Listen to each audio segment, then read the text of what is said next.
Hello and welcome to the Blood Red channel. I'm Guy Clarke and we are here for this year's Champions League group stage draw for the 2021-22 campaign.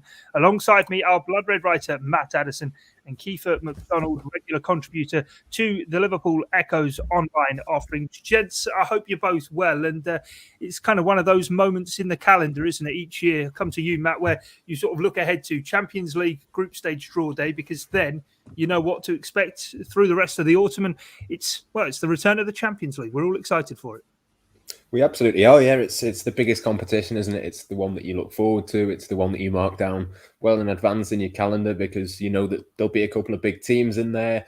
If it's not in the group stage, hopefully Liverpool will get through and then get that later on. And it's what you're in it for, isn't it? It's what football is about. The big games, the big nights, particularly at Anfield. I know, obviously, the Premier League for a long time was a huge thing for Liverpool to get that over the line and get that in the bag. They've done that now, and for me, the Champions League has always felt like the biggest possible competition. So yeah, it's a hugely exciting moment. It's going to define, obviously, the future for the league and the Champions League in terms of when these fixtures fall, who the Liverpool play, all of that sort of thing. So it's exciting to start penciling these things in, and you can start to look forward to one or two big ties. So it's a big day. It's always one of those that you kind of think, well, there's not a lot you can do to influence it. What will be, but at the same time, I think there'll be a few fans nervous to avoid a couple of those teams in pot one in particular, and just try and get an easy as possible draw, really, to get themselves through, because obviously we know Liverpool are going to be fighting on a couple of different fronts, and this will impact that. The order of the fixtures, when they play, all of that sort of thing will play into it. And it's going to have a decisive factor of what Liverpool are doing at the end of this season, which is ultimately what we're all looking forward to. Yeah, it's not quite as condensed as it was last year. Of course, all the games pretty much taking place week after week, but all kicks off on the Tuesday and Wednesday of the 14th and 15th of September, and ends on the Tuesday and Wednesday of the 7th and 8th of December. The 6 group games to come. Liverpool in pot 2. We'll go through the groups in a bit. If you want to get in touch with us here on our YouTube channel, or if you're joining us on Twitch here on Blood Red, do just leave your comments in the comment section, and we will try to get through as many of them as we can. If you've any questions, or if you want to let us know what the dream draw scenario for you is and what the nightmare scenario is, we will be talking through our own picks as well. But Kiefer, MacDonald, you're here with us as well. Welcome to Blood Red. Great to have you on board. And basically, as I said to Matt, it's a case of today, it's the excitement of seeing what is ahead in the Champions League for Liverpool. Rich history in the competition, and hopefully can be the start of a new journey towards a final and number 7 maybe. Yeah, no, as Matt said, it's a date you look forward to in the calendar, isn't it? It's, even if the draw does seem to drag on, but especially I think after last season, like you say, it was kind of the magic was taken out of it, obviously with no supporters, and obviously it was very condensed. And I think obviously this year, speaking for myself, I'm really looking forward to those European nights back at Anfield, because they are so special. There is just something about that Anfield atmosphere when it gets into kind of the big games, and hopefully, when I say hopefully, you think inevitably Liverpool will probably draw one of the big teams from pot 1, and if that is the case, I'm sure everyone will be round to get back to the matches, and hopefully can start the road to number 7. So yeah, it's very exciting. Like you say, you pencil in, you planning the trips, and yeah, it's all part and parcel of it, isn't it?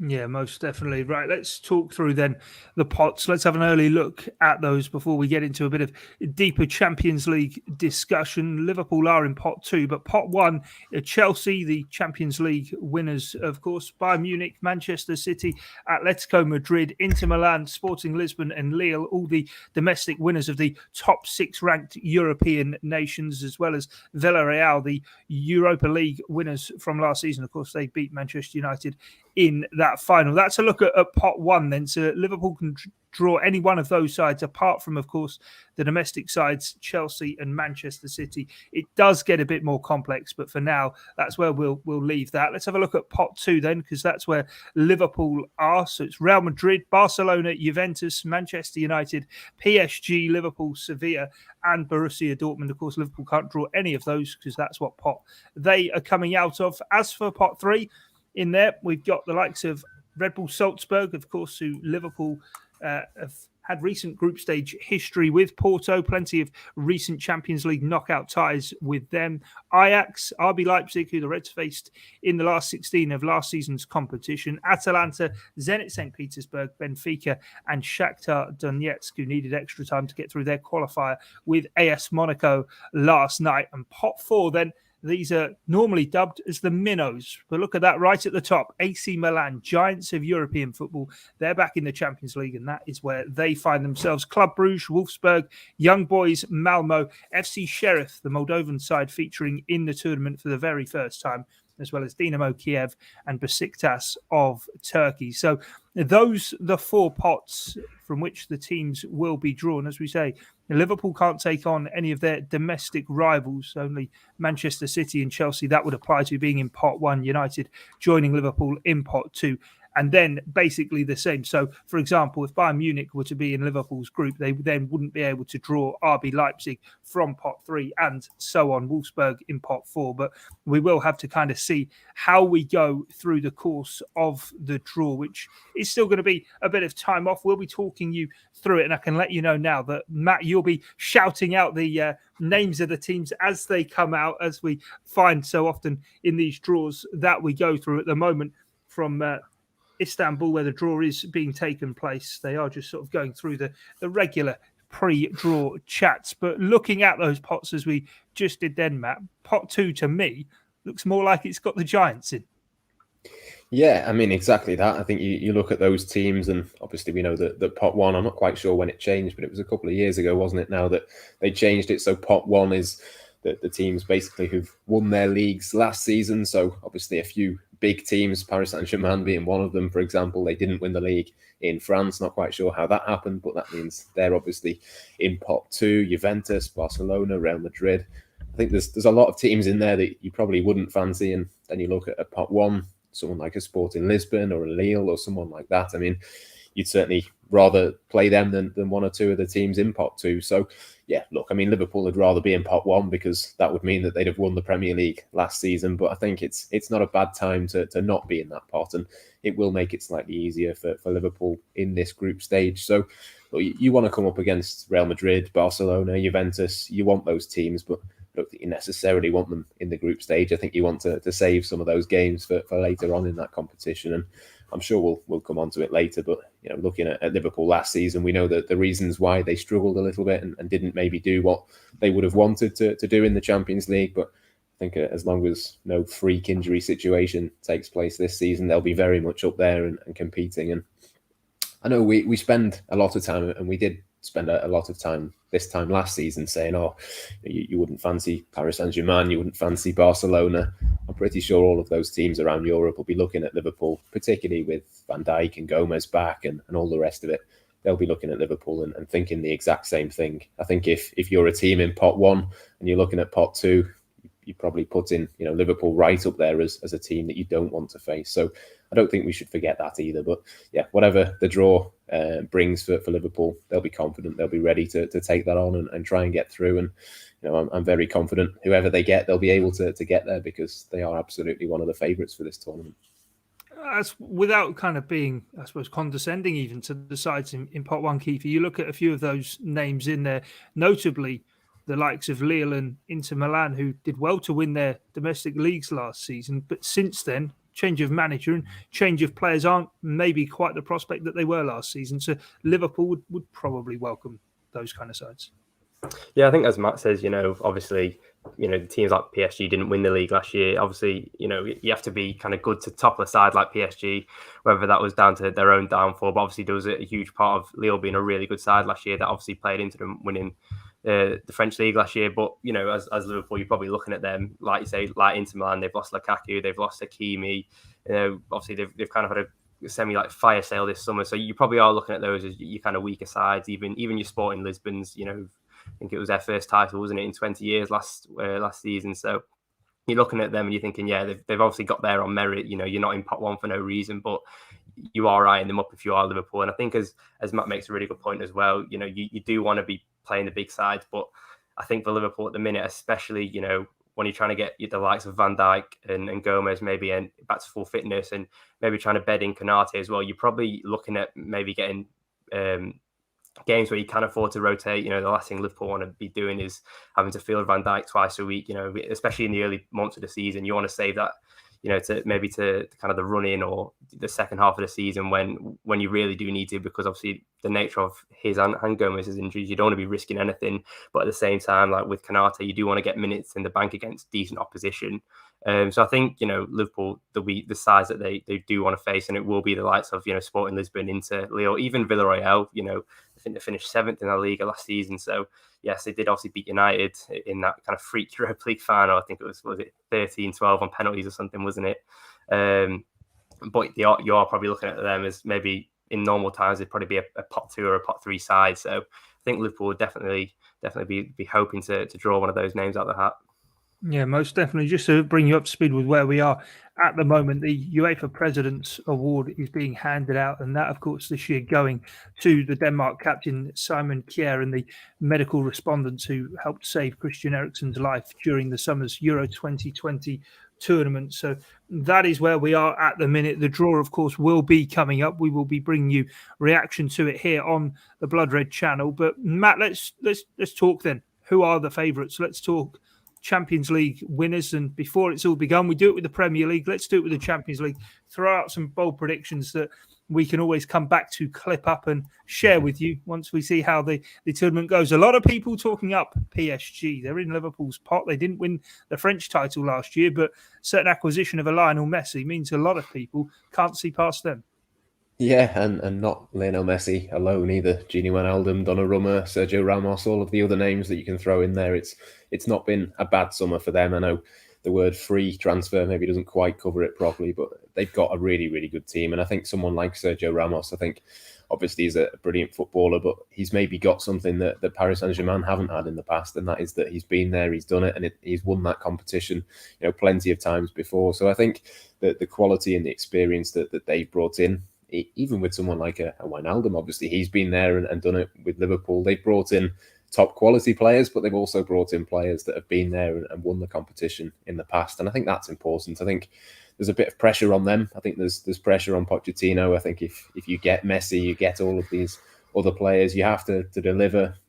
The League One title in France is just not enough. If you've signed all of these players, obviously it will be expected that they win that, and obviously they didn't win it last season, so that would be slight progress for them. But I think that the Champions League is what you buy Lionel Messi for. It's what you bring in these players for. So I think there's a bit of pressure on them, and to be honest, my sort of bold prediction is if it's not Paris Saint-Germain, I think it'll be an English team. I can't really see teams from other countries coming close to it. I think Barcelona and Real Madrid, okay, Real Madrid may end up getting Kylian Mbappe, and that could help them significantly. But I think for me, PSG, Liverpool, Chelsea, Manchester City, I expect them to all be there or thereabouts, because it's not just the quality of those first teams. You look at Chelsea in particular, Manchester City as well, the players, the depth that they've got, they are set up to go on and win that competition. So yeah, it'd be interesting to see sort of how it pans out. And obviously an element of it is the draw. It's who you get in each round after the group stage and things like that. But for me, I'm kind of looking at Paris Saint-Germain favourites, the English teams not far behind, and I'd be surprised if it was anybody else other than those teams, to be honest, that ends up winning it. Yeah, what do you think, Kiefer, in terms of certainly PSG? They've been to the final and the semi-final in consecutive seasons, but to me, it's a knockout competition. I mean, we're in the game of making predictions, but it's difficult to predict, but also to put so much on it. As Matt says, the players they brought in this summer, it feels as though everything is set up for winning the Champions League, but you can't vouch for what draws you're going to end up getting, certainly in the knockout stages. Yeah, definitely. I mean, obviously PSG are probably the one that everyone's going to be looking at this year. As you say, obviously they've signed so many great players, but I think with that comes a bit of a risk, in the fact that like you're putting all those kind of players together and just hoping that they do gel. I mean, obviously on paper, yeah, it looks like probably the strongest team in Europe, but for me personally, the two, obviously I do fancy Liverpool to be up there, but I'm looking at Bayern Munich as well. I think obviously they went out last year, didn't they, to PSG? Was it 3-3 on aggregate maybe? Obviously they didn't have Lewandowski for both legs, and if I remember rightly, the first leg I don't know how they didn't win that first leg. I don't know how the first leg was only 3-2 to PSG in Munich. It was like a game of basketball, crazy, wasn't it? And Lewandowski, the form he's been in it over the past 24 months, if they had him, their chances would have been significantly improved. They won it the year before last, so I think they'll definitely be up there. I think Chelsea are probably, again, I wouldn't say outsiders. Obviously, they've won it, but in terms of they wouldn't be my top two, but I'd probably put them up there because I just think Tuchel, he's really impressed me since he's come. Obviously, he's kind of tactical versatility. I think it was the Atletico Madrid game, just the way they kind of switched up from obviously when they were away from home. And then when they were back to Stamford Bridge, and just the kind of different game plans and that they can kind of implement. And obviously we've seen it at the start of this season. They've strengthened. They looked really good against Arsenal on Sunday. Obviously they've got Liverpool this weekend, so that'll be probably a better kind of marker as to where they are at as a squad, and under this kind of first 6 to 8 months under Tuchel. But I think PSG. I would say if I was a betting man, I would bet on PSG just because, like you say, it would be hard to look past them. Like you say, like Matt says, the experiences of like Wijnaldum, even Ramos. I mean, I wouldn't underestimate what the signing of Thiago Silva did for Chelsea last year in terms of that kind of, probably past his best, but in terms of what he gives you in the dressing room and kind of gives maybe the younger defenders. Because I think with PSG as well, bar last season, they normally have the league title wrapped up by the knockout stages anyway, don't they? Their lead is so kind of mammoth domestically. So I think with PSG, it's always been a bit of a mentality problem because they're on the beach, aren't they, for so long, and then all of a sudden you're playing a semi-final or quarter-final or whatever, and I think it must be quite hard to kind of switch back on. But obviously, like you say, if you're a Liverpool, as we saw in 18-19, Liverpool were just every game was a final from February onwards. So it's like the mentality doesn't change between a Tuesday and a Saturday. So I think that's what always kind of, in my opinion, does kind of go against PSG. But obviously, like I say, they've got the greatest player to ever kick a ball, in my opinion. So if he can't help them win it, then God help them. Yeah, what about in terms of PSG then, Matt? And you mentioned they're going to be the ones to challenge the English sides. Kiefer mentioned Bayern Munich. I think they're definitely within a shout, having won the competition the year before. But regarding PSG, if they're to lose Kylian Mbappe, what kind of knock-on effect would that have on them? Alternatively, if Manchester City are to sign Cristiano Ronaldo, and the reports keep ramping up around that one, how much more would that make them contenders? And that, of course, seems to be the holy grail for Pep Guardiola. Yeah, it's an interesting one, isn't it? I think Kylian Mbappe will make a huge difference first and foremost for PSG. If they lose him and he goes to Real Madrid, I think that's a big deal. That would swing it certainly a bit more in Real Madrid's favour. I don't think it's quite enough to make me think that they would become favourites or anything like that, but they'd certainly have a bigger chance. I think on Mbappe, I understand the sort of appeal of going to Real Madrid, but I'm not quite sure now is the right time. I think if he can stick around for another 1 or 2 years, he'll still only be 23, 24. I think to not have the opportunity to go and try and win the Champions League with PSG, to play with Messi, to play in that team with Pochettino as manager, of Sergio Ramos and all of these players around him, I think it would be a bit of a missed opportunity for him really to move away from that. But again, Real Madrid, if he goes there, he can be the talisman. He could be the one that drags them forward. And I suppose that the reverse of that is that if he drags them to a Champions League, that would just sort of underline the star quality that he has. So I think that will have a big impact. I think possibly more Paris Saint-Germain losing him would make me think that they weren't quite as likely, more than the case of him going to Real Madrid and making them more likely, if that makes sense. I think that the impact would hurt PSG more than it would benefit Real Madrid, but that's certainly sort of one to watch out for over the next few days. And with Cristiano Ronaldo, it's an interesting one. Obviously, the star quality is there.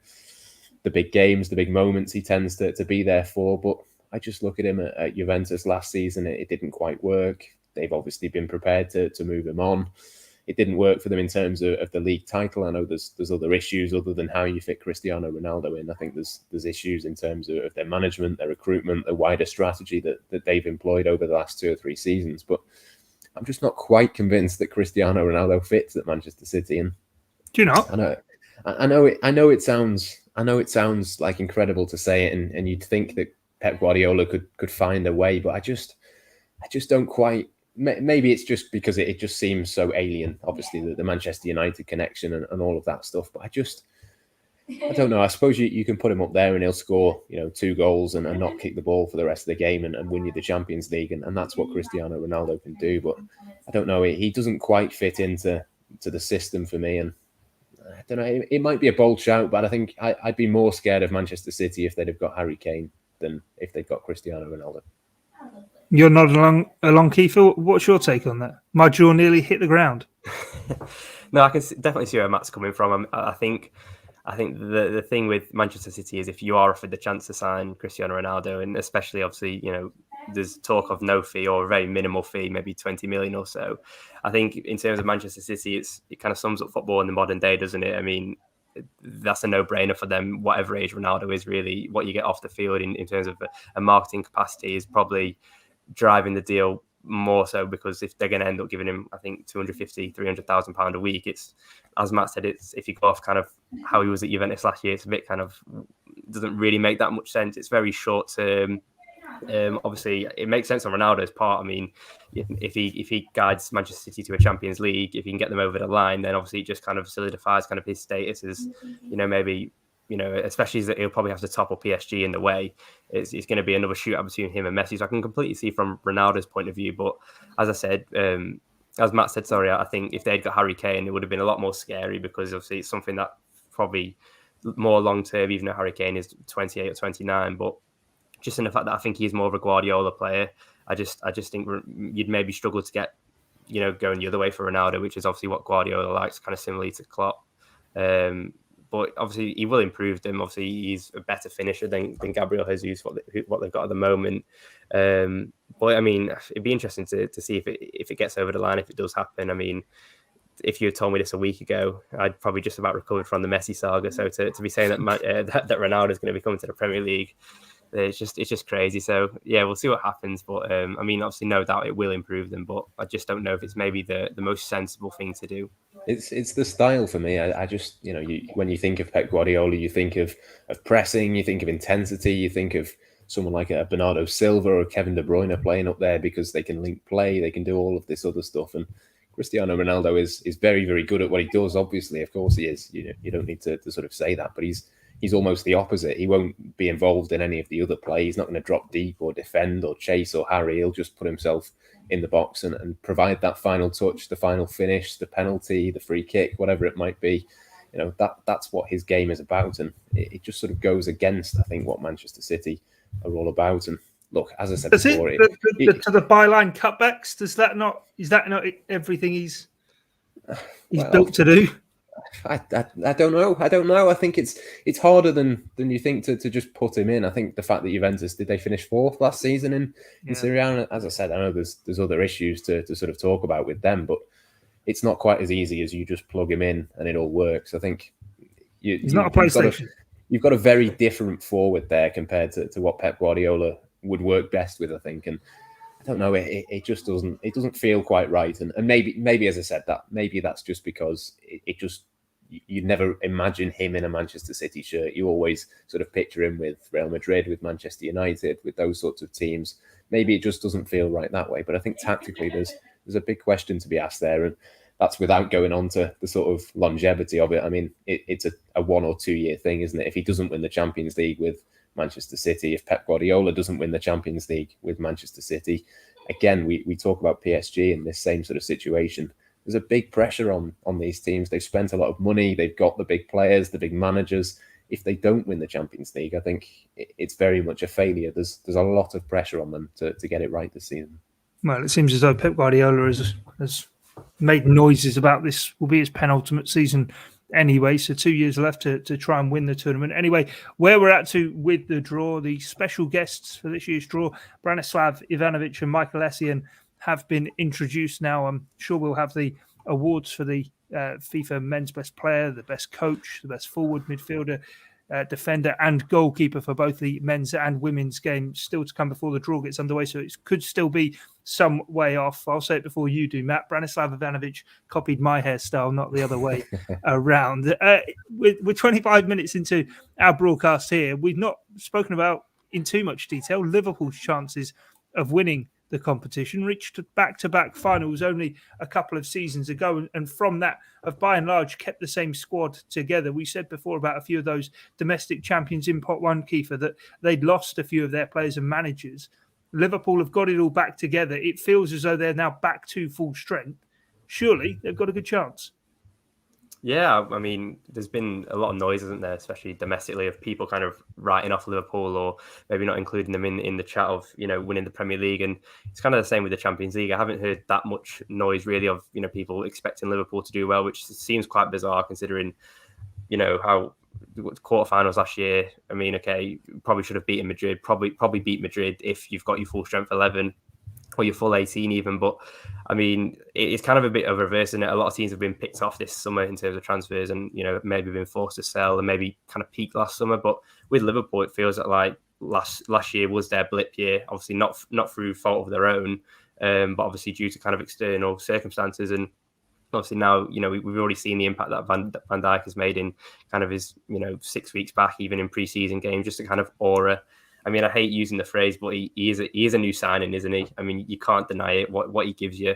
And it's not even, defensively. I think you only need to look at the second goal on Saturday, wasn't it? That ball he plays out from the back, just the way he can switch from defence to attack so quickly and so precisely as well. And it really does help Liverpool give that kind of extra edge. I think as well, you partner him up. Now you've got three, fantastic defensive partners. I mean, him and Joe Gomez had a fantastic partnership, didn't they? At the start of 2019, 2020 in that league title campaign.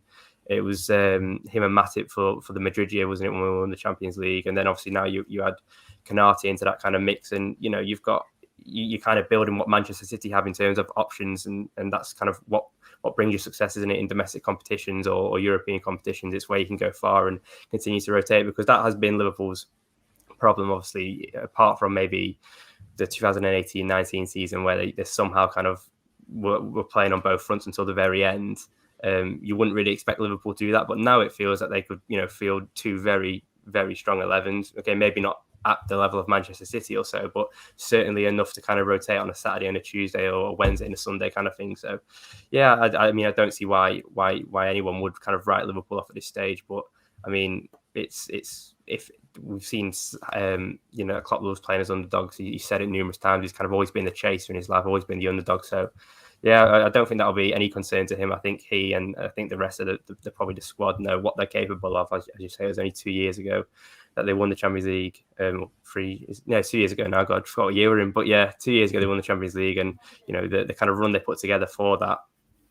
So yeah, I fully expect Liverpool to be kind of in and around kind of the last four. When it kind of gets to the business stage in late April, early May. Yeah, and I suppose we can't sort of rule out the impact as well of that Anfield crowd being back, Matt. Even played such a big role in that Atletico Madrid game that ultimately Liverpool went out in the last time that fans were in the ground for a Champions League game. But there was that real feeling in the quarterfinals last year that had they been inside Anfield for the Real Madrid game, Liverpool would have seen that game out maybe and won the game. Maybe they could have done on another night. They had some brilliant chances in it. But now that football is back to what it is, the Reds are back to full power as well. You said before, if it's not PSG, it'll be an English side. So surely you're thinking Liverpool are right up there. Yeah, absolutely. I think, as Kiefer said there, I mean, there's been sort of Liverpool being written off in a lot of ways in terms of the Premier League title. I think they're very much up there in terms of that. And I think we've seen that on the evidence of the first couple of games of this season. And I think the Champions League is no different. I think it'd be really interesting to ask people in a few different other countries around Europe, what do they think of Liverpool? Do they think the same as what Manchester United fans, Manchester City fans think of Liverpool's chances this season? I wonder if there's sort of quite that level of almost sort of writing Liverpool off because of what they did last season. Obviously, we know all the reasons around why that was, and much of that has been put right already this season. So, yeah, I think Liverpool are very much up there, and the Anfield crowd is, it makes such a huge difference on Champions League nights. I think, all throughout last season, I said, well, Virgil van Dijk being back, that's a bigger thing than having the crowd back. But when you've got both, I mean, you're not going to turn that down, are you? So, there's so many reasons, I think, to be positive and to look forward to the Champions League. And the Anfield crowd, the Anfield factor is very much one of those. I think it will give Liverpool a bit of an edge over a couple of their rivals. I think we've seen that in games against Manchester City in the past, Barcelona, obviously. That I don't think happens without a crowd and things like that. So, yeah, I think there's sort of 5 or 6 teams that I'd say are on a relatively sort of even playing field. I think PSG may be slightly ahead, but you look at Chelsea, City, Liverpool, Bayern.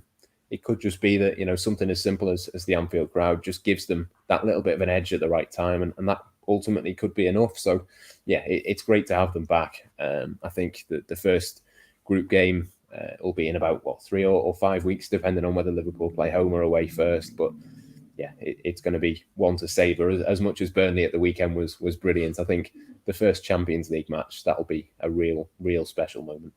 Yeah, definitely. Edouard Mendy, having won the men's goalkeeper of the year award for last season, incidentally, will continue, of course, with the making their way through those awards. The draw getting ever closer. So let's really quickly, before we get into the draw itself, discuss then dream scenarios for Liverpool. We've got the graphic with all of the draw, all of the pots on it. Of course, Liverpool are in pot 2. But Kiefer, I'll come to you first. What would be for you the ideal draw? And as you pick your way through, you've got to remember that if you have a team from a certain country, you can't have another. Yeah, it's a headache, isn't it? I'm glad I'm not the one doing the draw. But I mean, if going off it purely off a kind of a non-match going point of view, then I would straight off the bat I would probably go Lille. Then pot 3, I would probably go. I mean, the thing with the Shakhtar and Zenit, obviously you've got the travel, and you've got to think that's as an important factor as kind of any other. So I'd probably go Porto. I mean, we've had them numerous times. They didn't pose that much of a threat. And then you'd either go. I'm gonna absolutely bottle the pronunciation here, but that Moldovan team, we'll probably go with them. That's probably the dream scenario for Liverpool. But it can be so difficult. I mean, like you say, even AC Milan. If you got them in pot 4, and you also it can quickly become a difficult draw. So I think if you kind of put travel aside, obviously, that's probably the most ideal draw and probably the weaker of each pot. Yeah, Matt, I think I might be right in thinking, actually, the draw's getting underway immediately. We'll have the rest of those awards handed up between the draws of each pot as they rearrange all of the balls. Am I right in thinking that?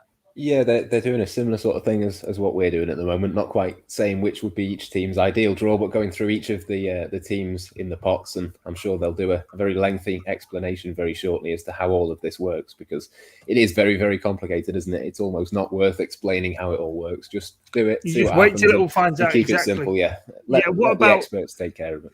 What about yourself then? We've got a few people. Remember, if you want to give us your dream scenarios, the picks, do so, and let us know. We'll try and get as many of them on screen. We heard Kiefer's there. Matt, what would yours be? Yeah, it's an interesting one. I think the pot 1, you just want to avoid Bayern and Atletico. I think someone like Lille, Sporting Lisbon, Villarreal, I'd be happy with any of those. Pot 3, I think you want to probably avoid Leipzig and Shakhtar because of the distance. You don't particularly want to be travelling all the way over to the Ukraine. That's not ideal with matches either side of it. I think Red Bull Salzburg wouldn't be the worst thing. I think it's fair to suggest they're not as good a team as they were when Liverpool faced them last. They've obviously lost Erling Haaland, Takumi Minamino. They've lost their manager in Jesse Marsch. So I wouldn't expect them to be the worst draw for Liverpool. Porto are in there as well. That would be a decent one. As Kiefer says, Liverpool have played them before. They know what it's about. They've done that and had no problems with it in the past. So that would be quite good. And then in pot 4, I think Sheriff are just at a similar distance to Kiev. So on that basis, I probably wouldn't want to get them. Again, it's a very long trip. But maybe a Bruges or a Malmo wouldn't be the end of the world. I think a nice trip to Sweden. I think Liverpool wouldn't be against that. To be honest, even Wolfsburg wouldn't be the end of the world. Obviously, the German connection with Jurgen Klopp, that would have the kind of narrative with that. And I think they obviously had a good season to get into the Champions League, but I think you'd fancy Liverpool to get them. But to be honest, even AC Milan, it wouldn't be the end of the world. I think put it this way, it's not the AC Milan of a few years ago, is it? There's a reason they're in pot 4, and I think if Liverpool got them, it wouldn't be the worst thing, but they're probably the hardest of those teams. I probably wouldn't fancy a trip to Besiktas. I know that can be quite intense to go over there, but I think of all of those top 4 teams, Liverpool should be fairly comfortable. It's more a case of travel when you play them home and away and all of that sort of thing, which I'm sure we'll come to later. Yeah, Matt says bring on anyone. We have got, of course, this year, don't we, the fact that there won't be Wednesday night games and early Saturday games. So in terms of that scheduling, that will help somewhat. Yeah, definitely. I think that was something that Jurgen Klopp spoke about and got a fair bit of criticism for actually last season, which I thought was quite bizarre. I know he had that sort of altercation, for want of a better word, with Des Kelly on BT Sport after one of those games, just suggesting that it was the wrong thing to do. And I think he was obviously putting forward that case from a Liverpool perspective, but it's the same for every other team. It's just daft, isn't it? You look at in certain other countries, I think in France and in Italy, they put teams on a Friday night if they're playing on the Tuesday to give them an extra couple of days to give them that advantage. And we just don't do that in England. We don't seem to care about the other competitions or how well our teams do. So, yeah, even the slightest thing, even if it's, obviously no 12:30 kickoff, it might be a 3 o'clock kickoff still, even that extra couple of hours, it can make a big difference. So, yeah, Jurgen Klopp was right to kick up a fuss, and I'm sure there's probably one or two other managers. I'm sure, Solskjaer and Tuchel and Guardiola, I'm sure they're pretty happy that he did that because it seems to have worked. Yeah, well, we are just about to start getting underway for this year's Champions League draw. Then, obviously, Liverpool in pot 2, so it will take a bit of time. Just a final refresher for you then as to who is in which pot. And obviously, as we say, Liverpool in pot 2, but pot 1 with a number of the heavyweights of European football you'd expect in there: Chelsea, Bayern Munich, Man City, Atletico, Villarreal, Inter Milan, Sporting, and Lille. Of course, it's the 6 winners of the top 6 domestic leagues in European football, as well as the Champions League winners, Chelsea, and the Europa League winners in Villarreal. As for pot 2, then, looks like this: Real Madrid, Barcelona, Juventus, Manchester United, PSG, Liverpool, Sevilla, and Borussia Dortmund. As for pot 3, of course, another selective 8 sides of which Liverpool can draw: RB Salzburg, Porto, Ajax, who of course were in Liverpool's group along with Atalanta last year, RB Leipzig, who Liverpool faced in the first stage of the knockout phase of the competition, Zenit, which is where the final will actually be held this year, Benfica, and Shakhtar Donetsk. As for pot 4, that looks like this then. That's got AC Milan, Club Brugge, Wolfsburg, Young Boys, Malmo, Sheriff, Dinamo Kiev, and Besiktas in it. So the final bits of chat going on before we do get underway. But yeah, Matt, it is very, very close now to getting all started and the first teams coming out. And then we've also got to see what groups they go into. It's not just as simple as them coming out. Yeah, no, nothing's ever simple, is it, with a UEFA draw? But yeah, Manchester City and Atletico Madrid, the first couple of names out of the hats. And yeah, it's not very interesting at this point, is it? It's just deciding who is in which group. So yeah, Man City in Group A, Atletico in Group B. And yeah, it's only going to get interesting once we get on to pot 2, 3, and 4. Yeah, no, definitely, because the first ones, Kiefer, do all just go straight into the draw. So really, other than obviously knowing that Liverpool can't be in Chelsea and Man City's groups, it's all to play for. We know that those sides have to come out of the hat. Yeah, I mean, it's like we were speaking before, aren't we, off air, just how many kind of parameters there is for a group. It couldn't just be as simple as drawing them out of hat. You've got to pair them up and everything. So, as you say, for the first kind of 8 balls, it's fairly straightforward. And then after that, it gets a bit more interesting when kind of Liverpool get involved and you kind of get to see who's paired up with who. So yeah. Yeah, in terms of country, clubs from the same country, they are all paired and won't be playing on the same night as each other. So Chelsea and Man City are one pairing, Atletico and Sevilla another, Inter and Juventus, Bayern and Dortmund, Lille and PSG, Barca and Real Madrid, United and Liverpool. So interesting. It's kind of the historic rivalries as opposed to the geographic ones that are picked out. Porto and Benfica another, as to Shakhtar and Dinamo, Leipzig and Wolfsburg, and Atalanta and AC Milan. So we will just have to kind of wait and see how it does all play out. But the draw is underway, and as we say, it is at the moment, Matt, just those sides filling up those 8 groups.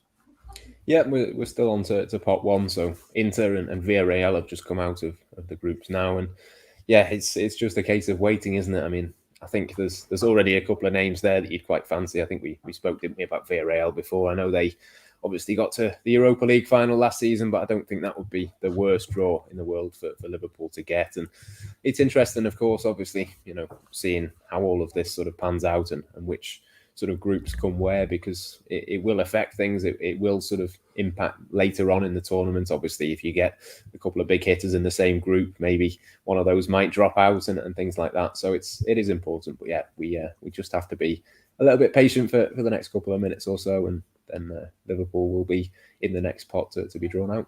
Yeah, so where we're at the moment, then Man City are Group A, Atletico Madrid in Group B, Sporting, the side in Group C, of course, Sebastian Coates playing there for Sporting, Inter Milan into Group D, then Bayern Munich Group E, and Villarreal Group F. So I think I'm right in saying, what have we got? 2 more groups still to go, Matt? Yep, Chelsea in Group H. They've just been drawn out now, so we are at the end of that. We'll hopefully very shortly get onto pot 2. I'm not sure if there's going to be a little break between them. They quite often do break this draw up as much as they possibly can, don't they, to try and drag it out. So we will see what happens next. But yeah, Chelsea in Group H. Yeah, so that is all of the first round, the pot ones sides drawn out of them. So that means that Liverpool can't be in Group A or Group H, which, of course, anyway, Chelsea and Man City are split in the way in which they fell out of the draw anyway. So that is that for now. And yeah, I'm sure, Kiefer, we're going to find out who Defender of the Year was for last year in the Champions League, which means that we can get back to talking about the contenders. And we saw Edouard Mendy win the Goalkeeper of the Year award for last season. You mentioned Chelsea before and Thomas Tuchel. Do you think they're realistically challengers for maybe retaining their title this year?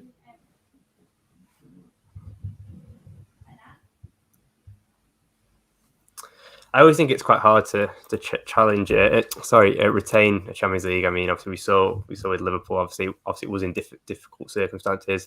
I think Madrid have only done the team that have done it more recently, haven't they? I think they end up with 3 or 4 in a row. So obviously it's a difficult challenge, and I think maybe Chelsea might have their eyes on maybe Premier League this season, maybe a bit more considering how long it's been since they last were champions of England. But I mean, they've got the squad. We've seen kind of the depth that they're adding to, and obviously there's talk of adding the Sevilla defender Koundé to the ranks. So if they get him, it's another great addition for Chelsea. And obviously Tuchel's a very good manager. So I mean, there's no reason why they can't. I mean, like I say, plenty of depth. They're going to have the confidence from last year that they can go and challenge for the major honours. But yeah, I think it might be quite difficult to retain it. I just think history, if history is anything to go off, it makes it a pretty difficult challenge. What are your thoughts on Chelsea, Matt? Yeah, it's an interesting one, isn't it? I think the biggest factor for them really is the squad depth. If they can, obviously they've sorted the striker in Clarke. If they can get Koundé in, I think that solves another big problem for them long term. Obviously, very young, very highly rated, would cost them a fair bit of money, but you'd imagine would sort of begin to pay that back long term. And Ruben Diaz announced as the men's defender of the year. We obviously spoke a lot about him and Van Dijk last season. We know how important that position can be. I think for Chelsea to sort that out, get themselves a top quality option in that area of the field, it could well sort of give them an extra little boost as it did last season for City and for Liverpool in the past. So yeah, we know obviously they'll be there or thereabouts, but I think it's the same really with Chelsea as it is with any of the English clubs. They've got that advantage of squad depth, even Liverpool to an extent, over a lot of their rivals around European football. They've got a bigger squad. They've got more players to pick from and that sort of thing. And that will play into their hands in the latter part of the tournament. So yeah, I think Chelsea will be right up there. I expect that they'll be a better team this season than they were last season. So it's only logical that if they won it last season, they could well win it again. But I think for them, they took their opportunity last season. It kind of opened up. Obviously, Liverpool weren't at their best. Bayern Munich weren't at their best. Barcelona, Real Madrid, they weren't at their best. They took their opportunity when it came. And I think Manchester City probably will be kicking themselves a little bit that they didn't really and didn't step up in that final. So yeah, Chelsea have proven that they can do it. It wouldn't massively shock me if they went close again. But as Kiefer said, to sort of retain a Champions League is a massive thing. And I think there's sort of 4 or 5 clubs there who could do that. So for them to win it again would be a real big thing.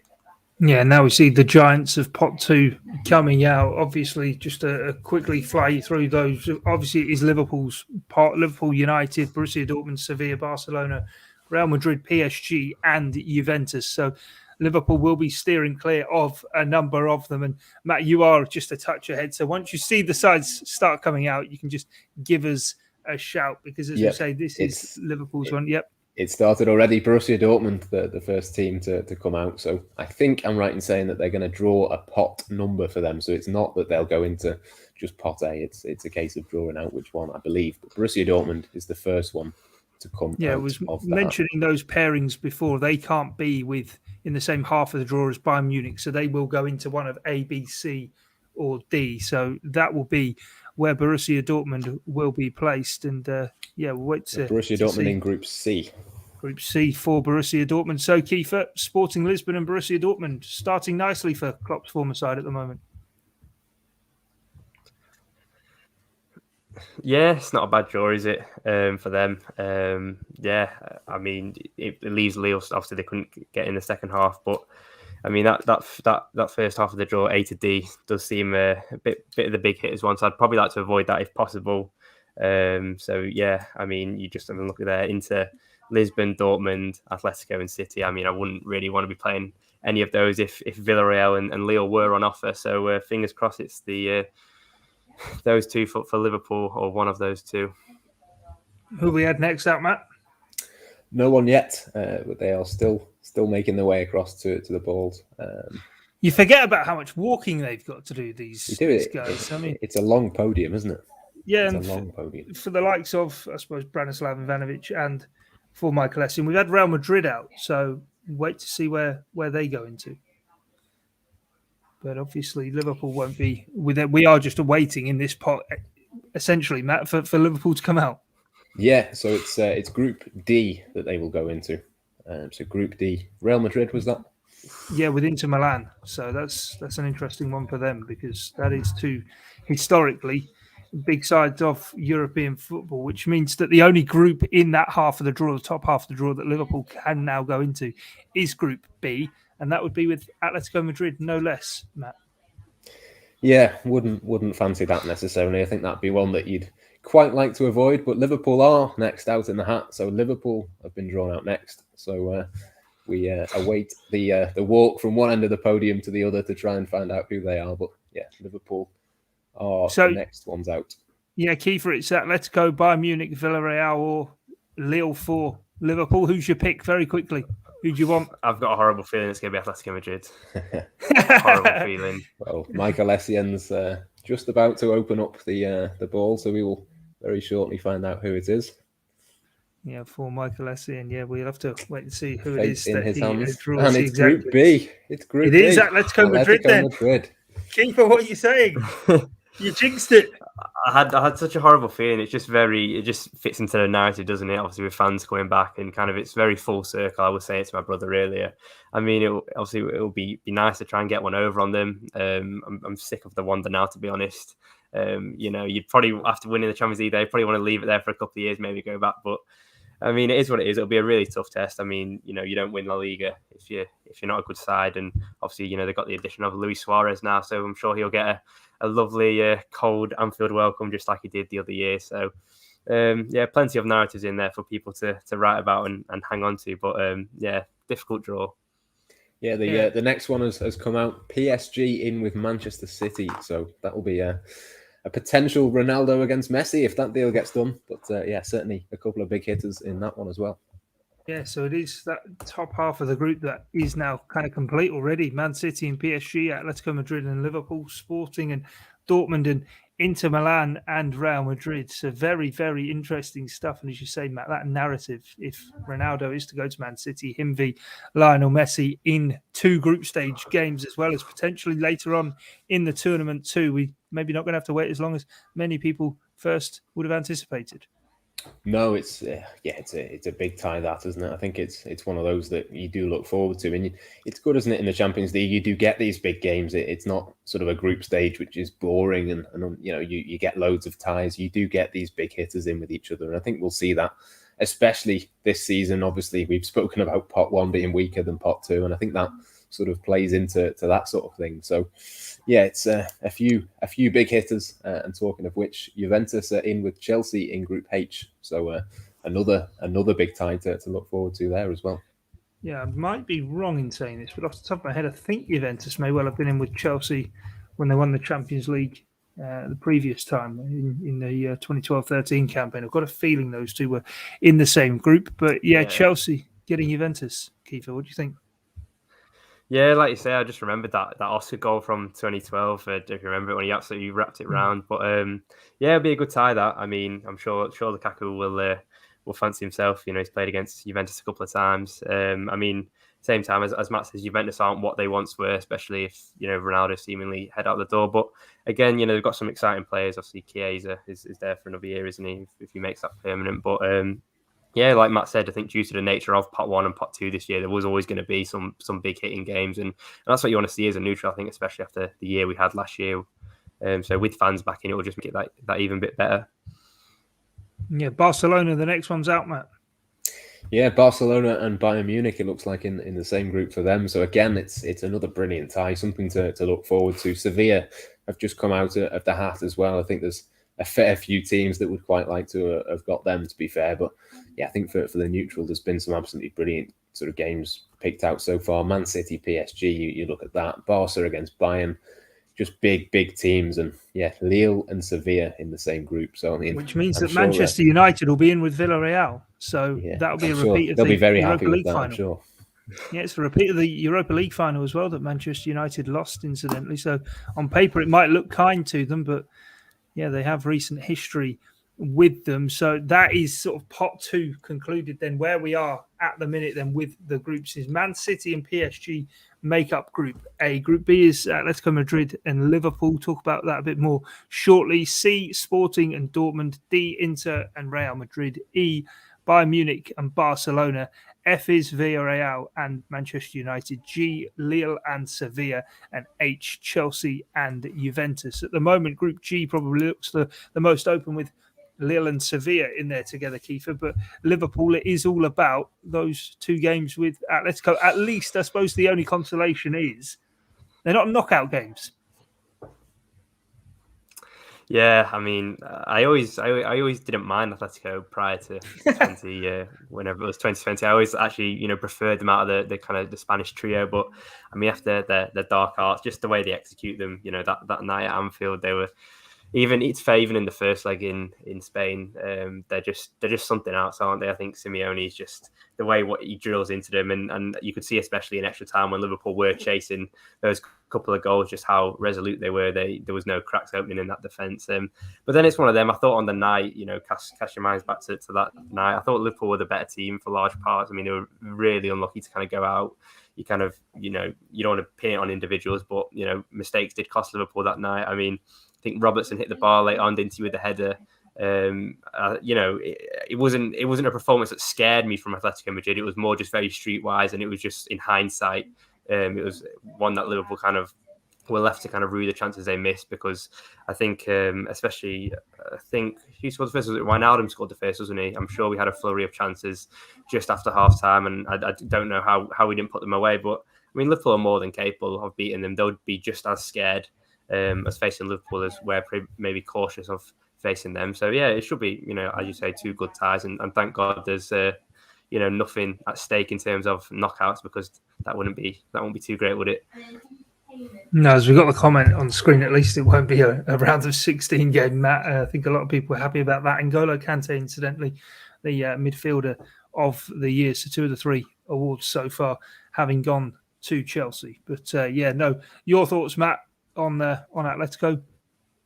Yeah, it is a good tie, I think, for the neutral. I think there'll be a lot of Liverpool fans who are a bit apprehensive, but I do see it as an opportunity. And obviously, had Liverpool had Alisson Becker in goal for that second leg of the game, it could have been very, very different. So I think a full strength Liverpool against a full strength Atletico, it's not the end of the world, I don't think, for Liverpool. It will be a good game. Obviously, the travelling distance isn't huge, which is a positive. It could have been easier, but I think, out of maybe Bayern and one or two other teams in the competition, maybe Atletico are not quite at their level, but they are obviously very, very good. And as Kiefer said before, the Luis Suarez angle of it makes it all that bit more interesting. I think, it's going to be one of those where I think Liverpool and their players and supporters will have a little bit in the back of their minds in terms of revenge and putting that right. But ultimately, two teams do go through from the group stages, and as long as Liverpool are one of those two, it doesn't really matter, does it? Yeah, pot 3 next up then. RB Leipzig, RB Salzburg, Porto, Ajax, Atalanta, Zenit, Benfica, and Shakhtar Donetsk. And of course, all eyes on who is going to be the side falling into Group B, because that's the one that Liverpool and Atletico Madrid are in with each other. Matt, we've not got underway yet with pot 3, have we? Not yet. We're just a few seconds away, I think, from Branislav Ivanovic doing the honours there. But yeah, I think there's a few. I have to say, Branislav's a bit more aerodynamic and quicker than Michael Essien, isn't he? I don't know what that's about. Yeah, well, it's not actually those two who are walking up and down the big stage, is it? But it's no, they're just getting past the balls, and they're the ones who are having to do the twisting. But yeah, Branislav is a lot quicker. It's Shakhtar Donetsk, the first team out, and we've said it a few times, but I think you'd rather. I mean, from a footballing perspective, they're an excellent team, aren't they? They're very, very good, but probably there's quite a few teams in the competition. I would thinking they probably could do without a midweek trip to the Ukraine, depending on when that falls. But we will see very shortly which group they come into. But I'm sure there's a few teams maybe not quite wanting that big away trip. Yeah, there are 2 Ukrainian sides in, of course, so Liverpool want to avoid them, as well as Dynamo Kiev, who are in pot 4, but it will be interesting to see who it is that comes out. There are some more advantageous pot 3 sides that Liverpool could draw, and some certainly not. Group D it is for Shakhtar Donetsk, so it's in with Inter and Real Madrid. So is that's the same as last year, is it not? I'm fairly sure they've played each other a fair few times, haven't they? They've been to Real Madrid a couple of times, I think. I'm pretty sure that Inter, Real, and Shakhtar were all in the same group together last season. I mean, it won't take much to actually. Yeah, it was them and Gladbach, wasn't it, as well? Wasn't it? Yeah, I thought it was, and there was a very good group as well. A really good group. A few shock results and a few big scorelines in there as well. So yeah, Inter Milan, Real Madrid, and Shakhtar, the first one so far that has 3 sides into it. And repeat of last season. We are having a fair few repeats, but that's what happens, Keith, when the same clubs are in the same tournament all the time. Yeah, I mean, just as you say, they will probably end up getting Porto, by the way things are going, narratives and all that. And to be fair, you could probably call it a lucky omen, couldn't you, with the fact that Liverpool have played them twice in recent years and got to the final both years. So if that's the way it's going to be, I'd happily take them. But plenty of familiar faces going around today. Yeah, Benfica, the next side out, Matt. We've not got a group for them, have we? We have Group E. It's just come out from Michael Essien, so Group E for them. So that's, again, not Liverpool, the other side of the draw, which I don't think they would have been the worst possible draw. But yeah, it's a tough one for them, actually, Barcelona and Bayern Munich. Yeah, and that means that Porto do have to be in the Liverpool half of the draw. If just some quick working out, Benfica in with Bayern and Barcelona with Benfica. It should really have been Group B, shouldn't it? But it means that Porto will be in with either PSG and Man City, Liverpool and Atletico, or Sporting and Dortmund. In fact, they can't be in with Sporting and Dortmund, can they? So there's basically a 50% chance that Porto will be in with Liverpool. Zenit St. Petersburg next out, which again, we've said it a few times, but again, that's a big trip, isn't it? A big trip to Russia. It's a long, long way away. Again, probably wouldn't fancy that one necessarily. No, but you wouldn't mind Liverpool rocking up there in May. No, true. But, or is it June? I don't even know. It was June whenever in Madrid, wasn't it? But you know what I'm getting at. Yeah, just unscrewing the ball now, taking his time as ever, Mr. Michael Essien. I think he tightens them and then untightens them. Group H it is. So again, the opposite side to Liverpool. Group H for Zenit. So that means that they're in with Chelsea and Juve. Roman Abramovich's side going to his homeland. So it'll be Chelsea, Juventus, and Zenit in Group H then. So that an interesting one to keep an eye on. The teams are slowly but surely coming out of the pot, Kiefer, and that shout for Porto is still well and truly alive. Yeah, I mean, it is. As Matt said, you're probably glad that you're not getting Zenit. I mean, rather Chelsea than us, especially if it does kind of turn into a full-blown title race. But yeah, I'm going to keep my mouth shut if I start jinxing what teams we're going to get. But it does look like it could be Porto. Big hitter out next in RB Leipzig. Big fan of them. I think they're going to be really interesting to see this season. So again, it's another one that Jesse Marsh travel there, distance isn't he, isn't. now? Yeah, Jesse Marsh there. It's obviously his first season, but I think it's that would be a real tough one. I think out of that group, I think they would be one of the worst. Yeah. But they're in with Manchester City. They're in Group A, so that's a real tough one for them. Man City, PSG, and Leipzig. Yeah, that is. Does that mean Porto for Liverpool then? That means Porto for Liverpool. Yeah, that would does, mean. Yeah, Porto have to be in with Liverpool. So, Kiefer, you got it right. There we go. But I mean, by all accounts, Porto are a side that Liverpool have very, very good recent European history against. Say again, sorry, you could just cut out. Yeah, no, Porto. I mean, it is actually a favourable draw for Liverpool. You would have looked at pot 3 and said, actually, Porto isn't a bad draw, especially given how Jurgen Klopp's sides have torn into them in recent years.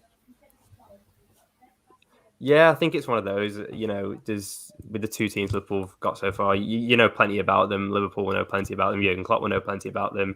And as I say, Liverpool, there's no reason Liverpool should be scared of them. Certainly not Porto. They've scored 5 past them in both kind of seasons, haven't they? Pretty vulnerable at the back. Obviously, that was a few years ago. But, I mean, it's a favourable draw for Liverpool. As Matt said, with the likes of Leipzig coming out, you probably want to avoid them. They are good sides. But Porto, it's one of those. If Liverpool can kind of get a nice team in pot 4, then you'd probably say they've probably got the best out of the English lot, wouldn't you? Depending on who United end up with. But it's not been too bad so far. Yeah. Villarreal, Manchester United, and Atalanta. So yeah, I was going to say Atalanta have come out, and yeah, they were obviously in Liverpool's group last season, weren't they? But in with Manchester United this season, I think personally they could be.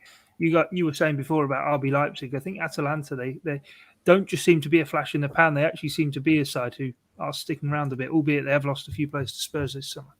Yeah, they always seem to lose players, don't they? And they've got such a good team ethic. The way that they play is so impressive. And I don't think they really showed their true selves. I don't think last season Liverpool played them and obviously blew them away. And it wasn't really too impressive from them. I didn't think over the 2 games, but they are a much better side than that. But yeah, it's one of those again. I think it's a decent draw for Manchester United. It certainly could have been far, far worse for them, put it that way. Yeah, we are still awaiting, obviously, confirmation that Porto will be in with Liverpool, but from our working out, it means that they can't go anywhere else. Salzburg are the next side out, and they're in with Sevilla and Lille. That looks a wide open group, Kiefer. Yeah, it does. I mean, like you say, there's plenty of kind of teams that you would maybe fancy. You may normally not get the chance to kind of go through past the group stages, especially because of the kind of state that pot 1 was in this year and kind of pot 2 as well. So that's obviously had a knock-on effect, which then in turn kind of maybe benefits Liverpool in the knockout stages. If you get a Lille or Seville, it's another nice tie, isn't it? So it's nice for change, isn't it? I think the Champions League in recent years has got very very repetitive, plenty of the same sides, and it kind of shows by who Liverpool have played a lot of the time. But yeah, so there is some new faces, and that's kind of the beauty of the Champions League, isn't it? You play different sides. You're not playing the same 20 teams each kind of year. So yeah, it'd be nice to test out different teams, but at the same time, it's not bad, is it? If you get the sides that you do know and you have got one up against before, it is going to help you in terms of preparation, personnel who and kind of how they set up. So yeah, there's positives to both, isn't there? Yeah, definitely. Pot 3 complete then. Ajax, the final side out. They're in with Sporting and Dortmund. Confirmation, of course, of Liverpool drawing Porto, as well as, of course, Atletico Madrid, who came out of Pot 1 in Group B first up. Matt, as you look at the groups then, Man City, PSG, Leipzig in Group A looks like it's potentially the strongest right now. I mean, there are others that seem to be fairly wide open. Mentioned with Kiefer, Group G there, but Group C as well, Sporting Dortmund and Ajax looks as though it could be a fairly open group.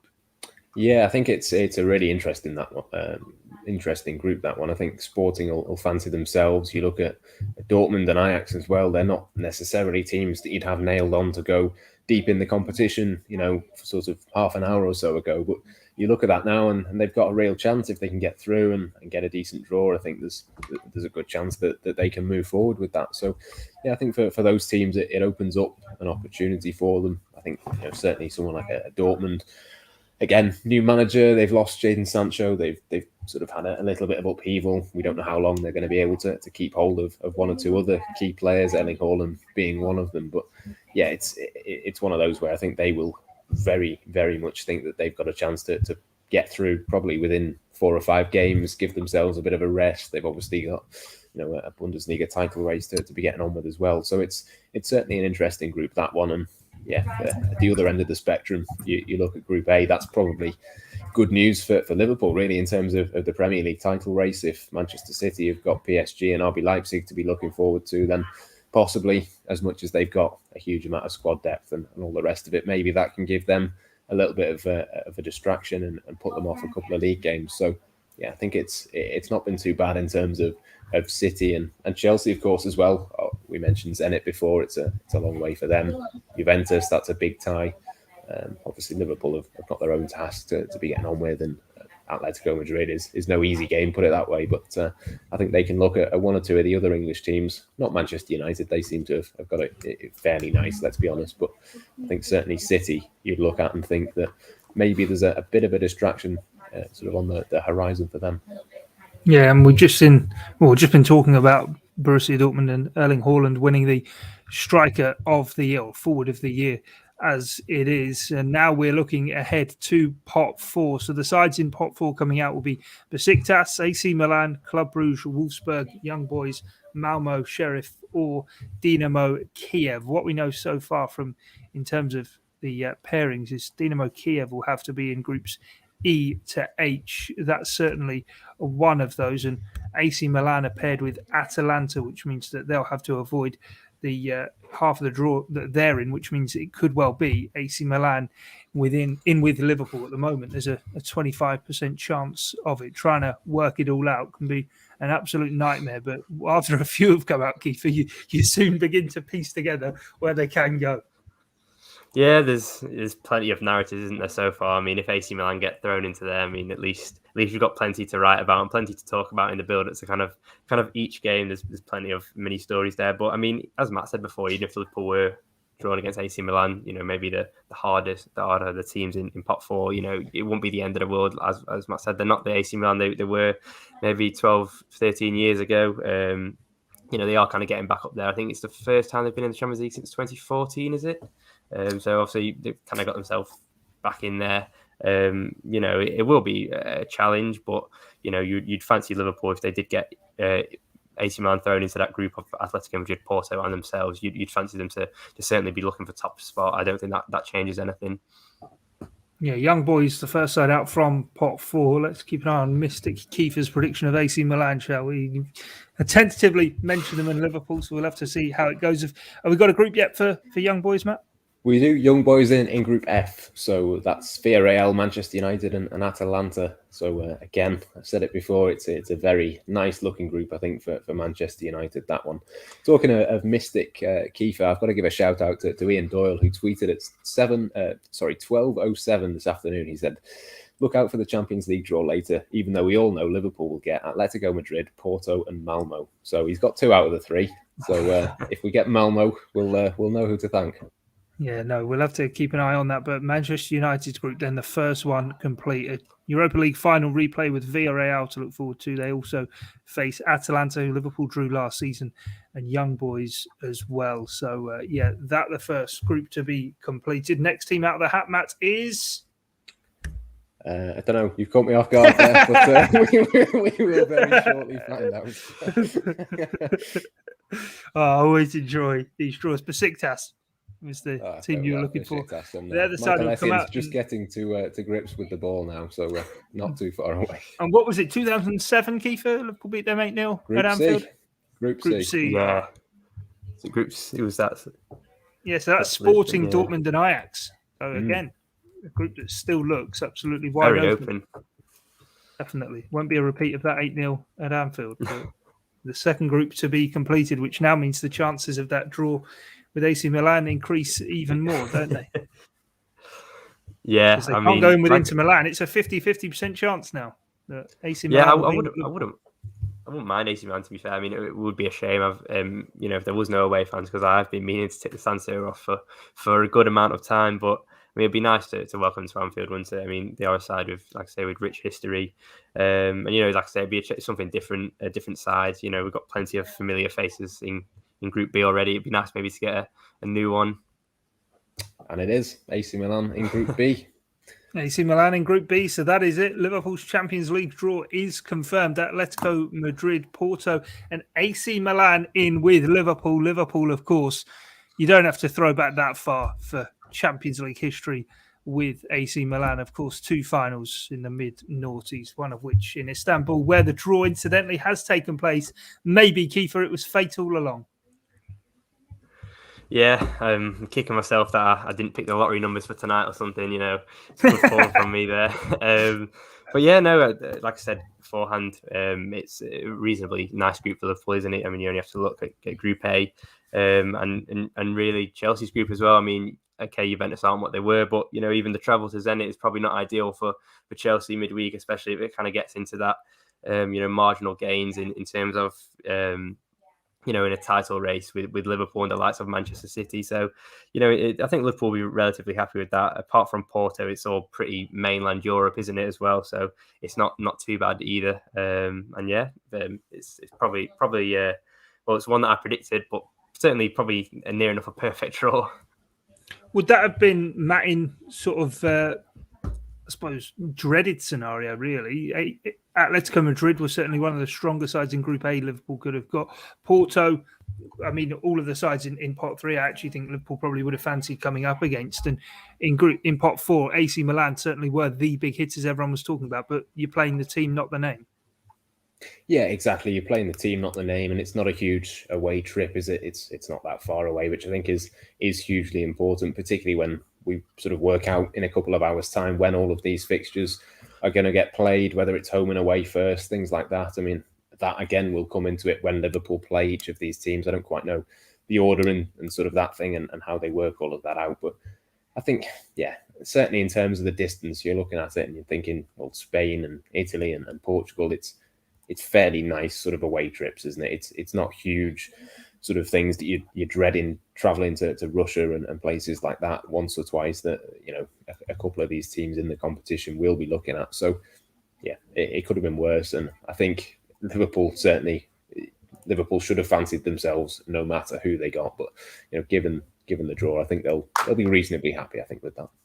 A couple more sides coming out then. And Club Brugge are in Group A with Man City, PSG and RB Leipzig, and Wolfsburg in Group G with Lille, Sevilla, Salzburg. So Group G very much looks absolutely anybody's there for the taking. But Manchester City, after drawing PSG and RB Leipzig, Kiefer, have kind of got off lightly with that pot 4 draw, maybe.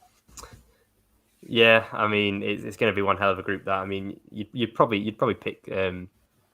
Obviously pick City and PSG to kind of easily get through that. But it's even the fact of, if there's no games for them to rotate in that 6, if it does go down to the wire, especially for top spot, that's something that certainly benefits Liverpool.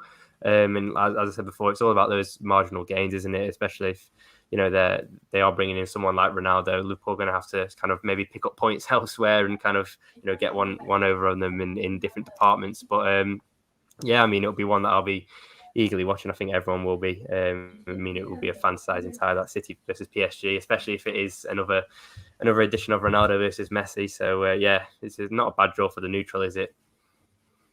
Chelsea's group has been completed, and Malmo in Group H with them at Chelsea, Juventus, Zenit, and Malmo. Then the sides that Chelsea will be coming up against. Yeah, the only tricky one you'd say in terms of them getting through would be just that away trip. I think apart from that, obviously Juventus is a tough one, but certainly those two are kind of the two, Juventus and Chelsea, that you'd look at in terms of getting through in that one, and should be fairly straightforward, I think, for them.